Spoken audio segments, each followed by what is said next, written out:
Yeah, hi. Nice to see Hello. you, Ralph.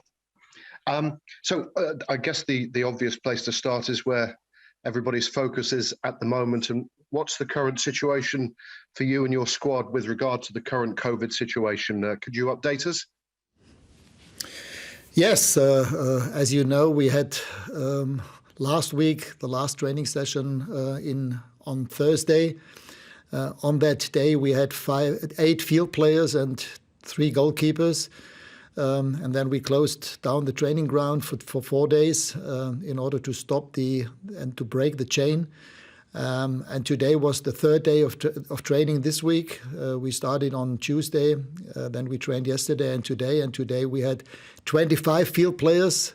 So quite apart from Paul Pogba, he's the only one who's still missing out. Everybody was on board. So yeah, the development in the last week was extremely positive. So would you feel you're in good shape for that next fixture? You've got a couple more days, of course, till Monday and the trip to Newcastle. Yes, we will train tomorrow. Then there will be a day off for the players on Christmas Day. And then we have the last training session here on Sunday, and we'll fly Sunday afternoon, Sunday evening to Newcastle. Hi, Ralph. There's been a lot of talk, you'll no doubt be aware, about the players and the player welfare and 5 substitutes and various ways of helping the players over this period. What do you think about what should happen? What is your view as someone relatively new to English football?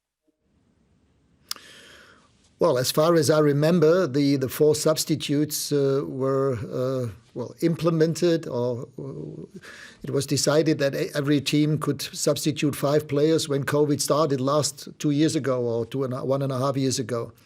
And I think it was the right decision to do that, to have more options to change players, to save energy for players, especially if they have only just recovered from COVID.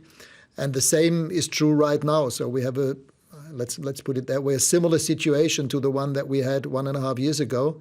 And therefore, I wouldn't see any reason why it shouldn't be as it was 1.5 years ago. And as far as I know, in Europe, England is the only country where they only allow 3 subs. In all other leagues, in the 4 big leagues, in the other 4 big leagues in Europe, you can substitute 5 players. And on the other hand, you're still allowed to have 8 field players on the team sheet. And if you have 8 field players on the team sheet, you should also be able to replace 5, because if you only can replace 3 of them, you will always have 5 players on the bench who cannot be substituted or cannot play.